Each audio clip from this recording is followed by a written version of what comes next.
মাঠে নামবে, প্রতিবাদ করবে, আর প্রয়োজনে গণতান্ত্রিক পদ্ধতিতে অকাপ সম্পত্তি মুসলমানদের দখলে রাখতে প্রয়োজনে লড়াই করবে, সংগ্রাম করবে, প্রতিবাদ করবে, প্রতিরোধ করবে, প্রয়োজনে জান দিয়ে অকাপ সম্পত্তি আমাদের পূর্বপুরুষদের দান করা অকাপ সম্পত্তি রক্ষার জন্য জান দিতে প্রস্তুত হয়েছে।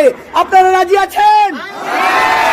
আগামী দিনে বাংলাদেশের সমস্ত সরকারি অফিস আদালত রাস্তা সড়ক সমস্তকে রুখে দিয়ে নিজেরা জান দিতে হলেও অকাপ সম্পত্তি আমাদের পূর্বপুরুষদের কবরস্থান, ঈদগাহ, মাদ্রাসা লক্ষ লক্ষ এলাকা রক্ষার জন্য ময়দানে নামতে রাজি আছে। কেন্দ্রীয় সরকারের এই চক্রান্ত মানছি না, মানবো না।